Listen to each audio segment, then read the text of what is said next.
નમસ્કાર વિદ્યાર્થી મિત્રો, હું રમેશ લાંબણી આપનું સ્વાગત કરું છું.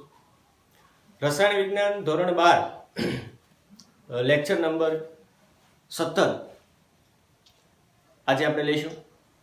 મિત્રો, લેક્ચર નંબર 16 ની અંદર આપણે ફોસ્ફરસના ગુણધર્મો જોયા હતા, એના અપરૂપ જોયા હતા. 3 ફોસ્ફરસ જોયા હતા આપણે: સફેદ એટલે કે પીળો ફોસ્ફરસ, રાતો ફોસ્ફરસ અને કાળો ફોસ્ફરસ. કાળા ફોસ્ફરસના પણ 2 સ્વરૂપ જોયા હતા આપણે: આલ્ફા કાળો ફોસ્ફરસ અને બીટા કાળો ફોસ્ફરસ. એની બનાવટ જોઈ હતી આપણે. આજે આપણે ફોસ્ફરસના સંયોજનમાં પહેલું સંયોજન ભણવાનું છે, ફોસ્ફીન. તો સૌ પ્રથમ ફોસ્ફીનની બનાવટ આપણે જોઈએ. પહેલા આપણે લઈશું બનાવટ. મિત્રો, ટેક્સ્ટ બુક ની અંદર માત્ર 2 બનાવટ છે. આપણે અહીં 5 બનાવટ એની જોઈશું. બનાવટ નંબર 1 કે કેલ્શિયમ ફોસ્ફાઇડ Ca3P2 ની હાઇડ્રોક્લોરિક એસિડ સાથે પ્રક્રિયા કરવાની. કેલ્શિયમ ફોસ્ફાઇડની હાઇડ્રોક્લોરિક એસિડ સાથે પ્રક્રિયા કરો એટલે પહેલા આપણને મળશે ફોસ્ફીન PH3, ત્યારબાદ આપણને મળશે કેલ્શિયમ ક્લોરાઇડ CaCl2. મિત્રો, કેલ્શિયમ 3 છે એટલે આપણે અહીં 3 મોલ કરવા પડશે. ફોસ્ફરસ 2 છે એટલે 2 મોલ કરવા પડશે. ક્લોરીન 3 દુ 6 છે એટલે આપણે અહીં 6 મોલ કરવા પડશે. એટલે આપણને અહીં શું મળ્યું? ફોસ્ફીન.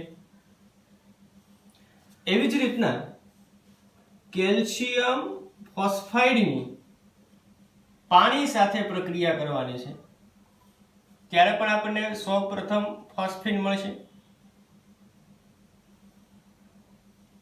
પ્લસ કેલ્શિયમ હાઇડ્રોક્સાઇડ મળશે CaOH twice.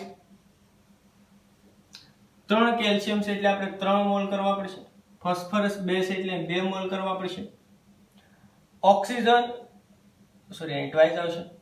ઓક્સિજન 3 દુ 6 એટલે અહીં આપણે 6 મોલ કરવા પડશે. એટલે અહીં પણ આપણને ફોસ્ફીન મળ્યું. તો આ પહેલી બનાવટ થઈ એની. બનાવટ નંબર 2. બીજી બનાવટની અંદર એલ્યુમિનિયમ ફોસ્ફાઇડ ALP ની સલ્ફ્યુરિક એસિડ સાથે પ્રક્રિયા કરવાની છે, H2SO4 સાથે. તો પહેલા મળશે તમને ફોસ્ફીન PH3 અને ત્યારબાદ એલ્યુમિનિયમનો ક્ષાર. કયો ક્ષાર મળશે? તો કે સલ્ફેટ ક્ષાર. એટલે કે એલ્યુમિનિયમ સલ્ફેટનું સૂત્ર શું થશે? Al2SO4 twice થશે, કારણ કે Al+3 આવે. 2 એલ્યુમિનિયમ છે એટલે આપણે 2 કરવા પડશે. ફોસ્ફરસ 2 છે એટલે આપણે 2 કરવા પડશે. હાઇડ્રોજન 3 દુ 6 એટલે આપણે અહીંયા 3 કરવા પડશે. એટલે 3 દુ 6 હાઇડ્રોજન અને ફોસ્ફેટ કેટલા? 3. તો કે 3 ફોસ્ફેટ આવી ગયા. એટલે અહીં પણ આપણને શું મળ્યું? ફોસ્ફીન. આ બીજી બનાવટ થઈ. બનાવટ નંબર 3. ત્રીજી બનાવટ આગળ પણ આપણે એકવાર ભણી ગયા કે સફેદ ફોસ્ફરસની ઉકળતા NaOH ના દ્રાવણ સાથે પ્રક્રિયા કરીએ. આપણે ફોસ્ફરસના ગુણધર્મની અંદર જોયું હતું કે ભાઈ સફેદ ફોસ્ફરસની ઉકળતા NaOH ના દ્રાવણ સાથે પ્રક્રિયા કરો ત્યારે ફોસ્ફીન વાયુ ઉત્પન્ન થાય. તો એ બનાવટ આપણે જોઈએ કે સફેદ ફોસ્ફરસ એટલે કે P4, ઉકળતા NaOH એટલે કે NaOH નું દ્રાવણ કીધું એટલે કે H2O સાથે લેવું પડશે. ત્યારે આપણને સૌપ્રથમ ફોસ્ફીન મળશે PH3, પ્લસ આપણને શું મળતું? Sodium hypophosphite NaH2PO2, sodium hypophosphite. પ્રક્રિયાને સંતુલિત કરીએ મિત્રો. ફોસ્ફરસ આપણી પાસે 4 છે એટલે આપણે 1 અને 1 2 આવ્યા તો હું અહીં 3 કરી નાખું તો 3 ફોસ્ફરસ અહીંયા અને 1 ફોસ્ફરસ અહીંયા એટલે 4 ફોસ્ફરસ થઈ ગયા. સોડિયમ 3 છે એટલે 3 કરવા પડશે. હાઇડ્રોજન 3 દુ 6, 6 ને 3 9, તો 3 અહીંયા છે, હું અહીંયા 6 કરી નાખું એટલે કે 3 દુ 6 એટલે હાઇડ્રોજન પણ 9 થઈ ગયા, એટલે અહીં પણ આપણને શું મળ્યું? ફોસ્ફેટ. ત્યારબાદ આપણને બીજું શું મળ્યું? અહીંયા સોડિયમ હાઇપોફોસ્ફાઇટ NaH2PO2. તો આ ત્રીજી બનાવટ થઈ. બનાવટ નંબર 4. ચોથી બનાવટની અંદર આપણે સૌ પ્રથમ જ્યારે ચેપ્ટરની શરૂઆત કરી ત્યારે પણ આપણે એકવાર જોયું હતું કે ફોસ્ફોનિયમ આયોડાઇડ ની NaOH સાથે પ્રક્રિયા કરી તો ફોસ્ફોનિયમ આયોડાઇડનું સૂત્ર શું થશે? PH4I પ્લસ NaOH સાથે પ્રક્રિયા જોઈએ તો પહેલા આપણને મળશે ફોસ્ફેન PH3. ત્યારબાદ સોડિયમનો કયો ક્ષાર મળશે? તો કે સોડિયમ આયોડાઇડ NaI અને પ્લસ શું મળશે? તો કે H2O. એક હાઇડ્રોજન અહીંયા અને અહીંયા 4 છે, એમાંથી એક આપણે 3 લીધા એટલે એક વધ્યો એટલે 2 હાઇડ્રોજન અને એક ઓક્સિજન, એટલે અહીંયા પણ આપણને શું મળ્યું? ફોસ્ફેન. આ બનાવટ નંબર 4 થઈ. પાંચમી બનાવટ અને અગત્યની બનાવટ, નીટ માટે ખૂબ અગત્યની બનાવટ છે તો તે આપણે જોઈએ. પાંચમી બનાવટમાં આપણને કીધું કે ફોસ્ફરસ એસિડ H3PO3 નું યોગ્ય તાપમાને વિઘટન કરવામાં આવે એટલે તમને ફોસ્ફીન મળે પ્લસ ફોસ્ફરસનો ઓક્સો એસિડ ફોસ્ફોરિક એસિડ મળે H3PO4. ફોસ્ફરસ એસિડ એટલે H3PO3 પણ ફોસ્ફોરિક એસિડ એટલે H3PO4. આપણે ફોસ્ફરસના ઓક્સો એસિડ પણ આગળ ભણીશું. મિત્રો પ્રક્રિયાને સંતુલિત કરીએ તો તમે જોઈ શકો ફોસ્ફરસ અહીંયા 2 છે એટલે અહીં 2 મોલ કરવા પડશે. હાઇડ્રોજન 3 દુ 6 છે તો 3 ને 3 6 ઓલરેડી થઈ ગયા. ઓક્સિજન 3 દુ 6 છે, અહીંયા 4 છે તો મારે 2 મોલ કરવા પડશે એટલે 4 દુ 8 છે. તો ફોસ્ફરસ 3 છે તો ફરી અહીં 3 મોલ કરવા પડશે. હાઇડ્રોજન 3 તેરી 9 તો કે 3 દુ 6 ને 3 9. ઓક્સિજન 3 તેરી 9 તો 4 દુ 8 છે એટલે હજી એક વધારવો પડશે એટલે અહીંયા પણ આપણે 3 કરવા પડશે. તો ફોસ્ફરસ 4 થશે એટલે અહીંયા આપણે ફોસ્ફરસ એસિડના 4 મોલ કરવા પડશે. હાઇડ્રોજન 4 તેરી 12, 3 તેરી 9, 9 ને 3 12 એટલે અહીંયા પણ આપણને શું મળ્યું મિત્રો? ફોસ્ફેન. તો મિત્રો આ થઈ ફોસ્ફેનની બનાવટ, ખૂબ જ અગત્યની બનાવટ. ટેક્સ્ટ બુકમાં 2 બનાવટ આપેલી છે તમને, એક કેલ્શિયમ ફોસ્ફેટ પાણી અને એસિડ હાઇડ્રોક્લોરિક એસિડ સાથે અને એક સફેદ ફોસ્ફરસની ઉકળતા NaOH સાથે. બાકીની જે 3 વધારાની બનાવટ છે તમારી નોટબુકની અંદર તમારે લખી નાખવી. તો આ આપણે વાત કરી બનાવટની. પહેલી બનાવટમાં આપણે જોયું કેલ્શિયમ ફોસ્ફેટની હાઇડ્રોક્લોરિક એસિડ અને પાણી સાથે પ્રક્રિયા કરો ત્યારે પણ ફોસ્ફીન મળે. બીજી બનાવટ કરી કે એલ્યુમિનિયમ ફોસ્ફેટની સલ્ફ્યુરિક એસિડ સાથે પ્રક્રિયા કરો ત્યારે પણ ફોસ્ફીન મળે અને ઉપનિપજ તરીકે એલ્યુમિનિયમ સલ્ફેટ મળે. સફેદ ફોસ્ફરસની ઉકળતા NaOH ના દ્રાવણ સાથે પ્રક્રિયા કરવાથી ફોસ્ફીન અને સોડિયમ હાઇપોફોસ્ફાઇટ મળે. ફોસ્ફોનિયમ આયોડાઇડની NaOH સાથે પ્રક્રિયા કરો ત્યારે પણ ફોસ્ફીન મળે. અને ફોસ્ફરસ એસિડનું 4 મોલ ફોસ્ફરસ એસિડનું વિઘટન કરતા કેટલા મોલ ફોસ્ફીન અને કેટલા મોલ ફોસ્ફરસનો ઓક્સો એસિડ મળે એવો પ્રશ્ન તમને નીટની અંદર પૂછી શકે તો તમારે ખાસ યાદ રાખો કે 1 મોલ ફોસ્ફીન મળે અને 3 મોલ શું મળે? Phosphoric acid. ખાસ યાદ રાખજો ફોસ્ફરસનું વિઘટન કરવાનું છે, નહીં કે ફોસ્ફોરિકનું. તો આ બનાવટની વાત થઈ. હવે આપણે જોઈએ એના ગુણધર્મો.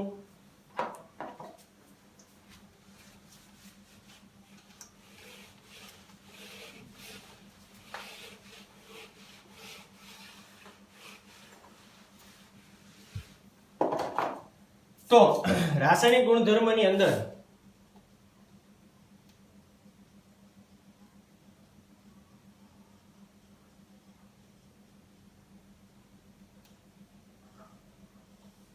પહેલો ગુણધર્મ આપણે જોઈએ કે ફોસ્ફીન ની હેલોજન એસિડ સાથે પ્રક્રિયા કરો. ખાસ યાદ રાખજો હેલોજન એસિડ તરીકે HCl હોઈ શકે, HBr હોઈ શકે, HI હોઈ શકે, પણ HF ખૂબ પ્રબળ હોવાથી ફોસ્ફીન સાથે પ્રક્રિયા છે એ સરળતાથી આપતું નથી. કે હેલોજન એસિડ તરીકે આપણે લઈએ HCl સાથે પ્રક્રિયા કરો તમે, ફોસ્ફીનની હેલોજન એસિડમાં આપણે લઈએ સૌપ્રથમ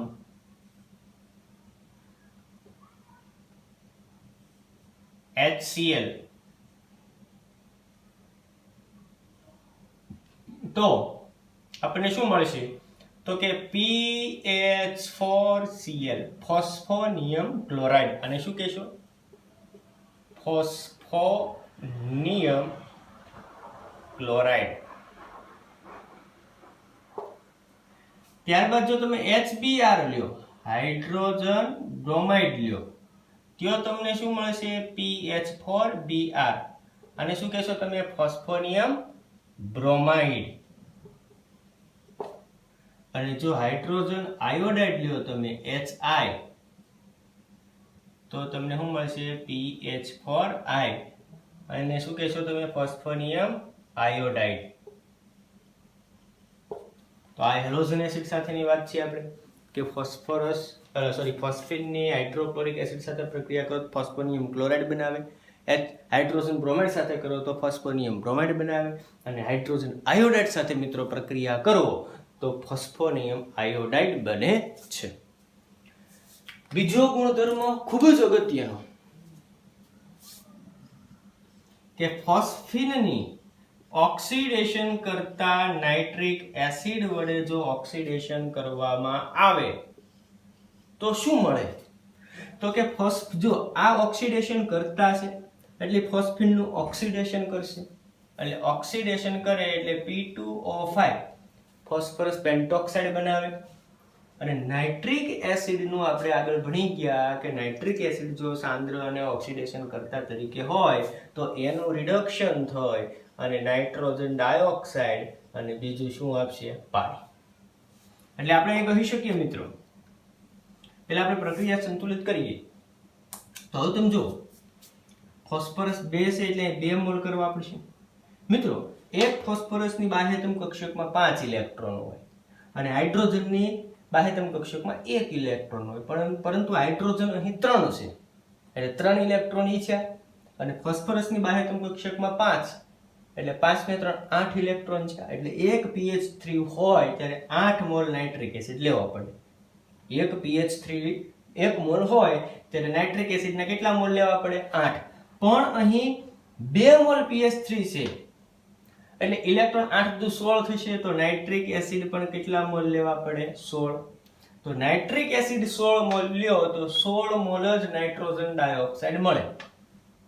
હાઇડ્રોજન કેટલા? તો કે 16 અહીંયા અને 3 દુ 6 અહીંયા, એટલે કે 22 હાઇડ્રોજન થયા, એટલે 11 H2O થશે, એટલે 11 દુ 22.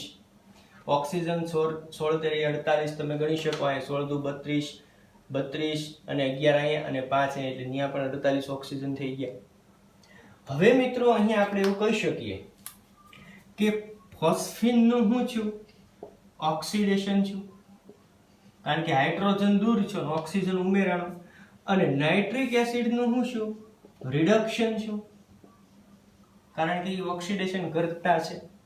તો ખાસ અગત્યની બનાવટ મિત્રો, નીટના પ્રશ્નો માટે ખૂબ જ અગત્યની, ગુજકેટનો પ્રશ્ન પણ આમાંથી તમને પૂછી શકે. ત્યારબાદ બનાવટ નંબર 4, 3 બનાવટ. ત્રીજી બનાવટમાં કીધું આપણને કે ફોસ્ફીનની કોપર સલ્ફેટ એટલે કે PH3 CuSO4 સાથે પ્રક્રિયા કરો ત્યારે શું મળે એની પર? તો કે અહીં તમે જોઈ શકો કે Cu ની ફોસ્ફીન સાથે CuSO4 ની ફોસ્ફીન સાથે પ્રક્રિયા કરો એટલે કોપરનો ક્ષાર કયો મળે? તો કે ફોસ્ફાઇડ મળે, એટલે ક્યુપ્રિક ફોસ્ફાઇડ મળશે, એટલે કે Cu3P2. ક્યુપ્રિક ફોસ્ફાઇડનું અણુસૂત્ર થશે Cu+2 અને P-3. Cu+2 અને P-3 એટલે ટોપી બદલાવો તમે તો આ રીતનું સૂત્ર થશે. 2 ફોસ્ફરસ લીધા એટલે 2 મોલ કરવા પડશે, કોપર 3 લીધા એટલે 3 મોલ કરવા પડશે. મિત્રો હવે વધ્યું શું? તો કે 3 દુ 6 હાઇડ્રોજન એટલે 3H2 અને 3 SO4 એટલે કે 3 આવી જશે, SO4 લખો એટલે ત્યાં હું મળ્યું આપણને 3 મોલ સલ્ફ્યુરિક એસિડ. ખાસ યાદ રાખજો મિત્રો, 3 એ પ્રબળ એસિડની આપણે અહીં વાત કરવાની છે. એવી જ રીતના તમે ફોસ્ફીનની મર્ક્યુરી ક્લોરાઇડ HgCl2 સાથે પ્રક્રિયા કરો તો મર્ક્યુરી ફોસ્ફાઇડ મળશે Hg+2 અને P-3 સેમાની જેમ એટલે Hg3P2 મર્ક્યુરી ફોસ્ફાઇડ એટલે કે 3 મોલ અહીંયા કરવા પડશે અને 2 ફોસ્ફરસ એટલે 2 મોલ કરવા પડશે મિત્રો વધ્યું શું 3 દુ 6 હાઇડ્રોજન ને 3 દુ 6 ક્લોરીન એટલે કે શું મળશે 6HCl હાઇડ્રોક્લોરિક એસિડ મળશે એવી જ રીતે ફોસ્ફીનની સિલ્વર નાઇટ્રેટ સાથે પ્રક્રિયા કરો AgNO3 સાથે પ્રક્રિયા કરો તો Ag+ અને P-3 એટલે કે સિલ્વર ફોસ્ફાઇડ મળશે તમને એટલે Ag+ છે અને P-3 છે એટલે ટોપે બદલાવો તો આવું થશે Ag3P+. હવે જો સિલ્વર આપણે 3 લીધા એટલે 3 મોલ કરવા પડશે એટલે વધ્યું હું 3 હાઇડ્રોજન ને 3 હું લીધા NO3 એટલે 3HNO3 એટલે ત્યાં આપણને મળ્યું નાઇટ્રિક એસિડ મિત્રો ખૂબ અગત્યનો પ્રશ્ન નીટમાંથી પરીક્ષામાં પ્રશ્ન પૂછાય બેઠો પ્રશ્ન એ રીતનો પૂછી શકે કે ફોસ્ફીનની કોની સાથે પ્રક્રિયા કરવાથી સલ્ફ્યુરિક એસિડ હાઇડ્રોક્લોરિક એસિડ અને નાઇટ્રિક એસિડ મળે તો તમે કોપર સલ્ફેટ મર્ક્યુરી ક્લોરાઇડ કે સિલ્વર નાઇટ્રેટ લખી શકો અથવા એમ પણ તમને પરીક્ષામાં પ્રશ્ન પૂછી શકે કે ફોસ્ફીનની અનુક્રમે કોપર સલ્ફેટ મર્ક્યુરી ક્લોરાઇડ કે સિલ્વર નાઇટ્રેટ સાથે પ્રક્રિયા કરો તો અનુક્રમે કયા એસિડ પ્રાપ્ત થાય તો તમે અહીંયા જોઈ શકો પહેલા આપણને મળે સલ્ફ્યુરિક એસિડ પછી હાઇડ્રોક્લોરિક એસિડ અને પછી નાઇટ્રિક એસિડ તો આ ગુણધર્મ નંબર 3 છે હવે આપણે જોઈએ ગુણધર્મ નંબર 4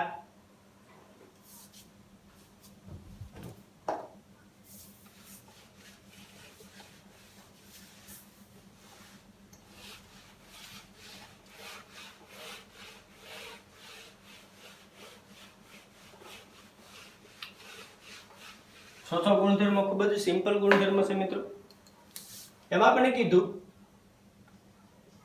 કે ફોસ્ફીનની ક્યુપ્રિક ક્લોરાઇડ સાથે એટલે ક્યુપ્રસ ક્લોરાઇડ સાથે એટલે Cu2Cl2 થશે ની પ્રક્રિયા કરો એટલે તમને નિપજ આવે મળે CuCl * PH3 તો જો Cu2 અને Cl2 છે એટલે તમારે 2 મોલ કરવા પડે એટલે ફોસ્ફીન પણ 2 મોલ થશે આને મિત્રો તમે આમ પણ લખી શકો Cu2Cl2 * 2PH3 કારણ કે બંને સેમ જ છે બંને રીતે પણ તમે પરીક્ષામાં લખી શકો એવી જ રીતે ફોસ્ફીનની પ્રક્રિયા ટીન ક્લોરાઇડ SnCl4 કારણ કે આમાં ટીન +4 છે નિષ્ક્રિય યુગ્મ છે એટલે આપણે આગળ જોયું હતું એટલે આપણને મળશે SnCl4 * 2PH3 એટલે PH3 ને 2 મોલ કરવા પડશે તો આ મિત્રો થઈ એના રાસાયણિક ગુણધર્મની વાત 4 રાસાયણિક ગુણધર્મો જોયા આપણે અને 5 એની બનાવટ જોઈ મિત્રો આ બનાવટ અને રાસાયણિક ગુણધર્મ બંને એ ખૂબ જ અગત્યના છે રાસાયણિક ગુણધર્મ પણ ટેક્સ્ટ બુકની અંદર બધા આપેલા નથી માત્ર 1 અથવા 2 જ આપેલા છે એટલે તમામ ગુણધર્મો અને બનાવટ છે એ થિયરી સાથે તમારે તમારી નોટબુકની અંદર લખવાના રહેશે ત્યારબાદ ભૌતિક ગુણધર્મો જોઈએ આપણે તો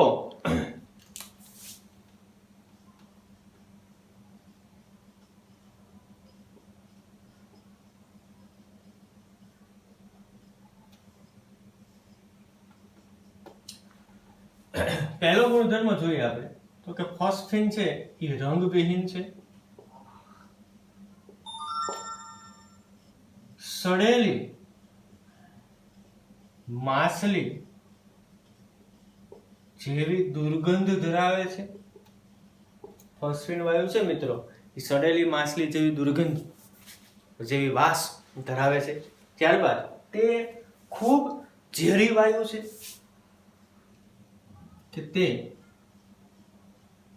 ઝેરી વાયુ છે એટલે ખૂબ અગત્યનો ગુણધર્મ મિત્રો રંગવિહીન છે સડેલી માછલી જેવી દુર્ગંધ ઝેરી વાયુ છે તે પાણીમાં અલ્પદ્રાવ્ય પાણીમાં કેવો છે અલ્પદ્રાવ્ય પરંતુ કાર્બન ડાયસલ્ફાઇડ અને કાર્બન ટેટ્રાક્લોરાઇડ માં દ્રાવ્ય હશે.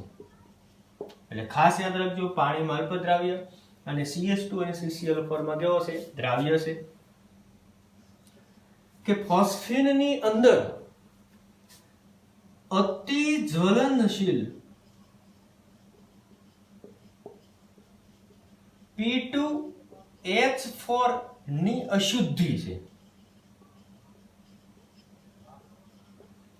ફોસ્ફેનની અંદર શું રહેલું હોય? અતિ જ્વલનશીલ P2H4 ની અશુદ્ધિ રહેલી છે અને એના લીધે તે હવાના સંપર્કમાં આવે એટલે સળગી અને સફેદ ધુમાડા આપે.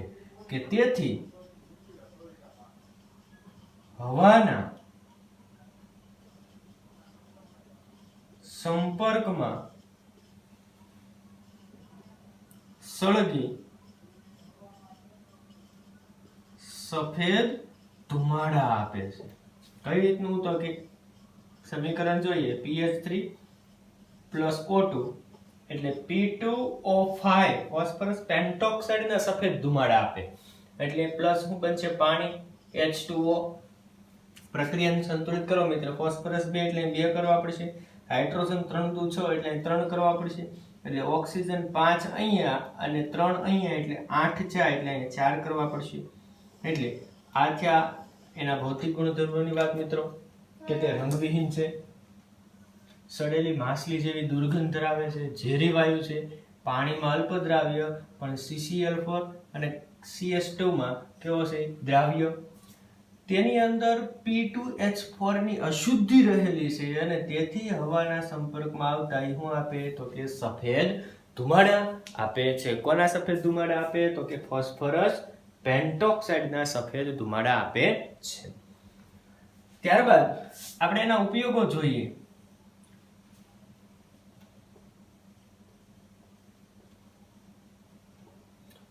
મિત્રો, ફોસ્ફીનનો ખૂબ જ અગત્યનો ઉપયોગ કે તેનો ઉપયોગ વર્મ સિગ્નલમાં થાય. શેમાં? તો કે વર્મ સિગ્નલ માં ઉપયોગી છે. આ ઉપરાંત પણ ઈ સિગ્નલ તરીકે ઘણા કાર્ય કરે, જેમ કે કેલ્શિયમ કાર્બાઇડ અને કેલ્શિયમ ફોસ્ફાઇડ ના મિશ્રણને કાચની બોટલ માં ભરી તેમાં કાણું પાડી દરિયામાં ફેંકતા તેમાંથી ઉત્પન્ન થતો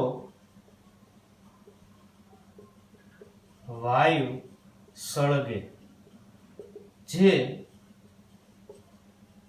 સિગ્નલ તરીકે કાર્ય કરે છે. શું લેવાનું કીધું?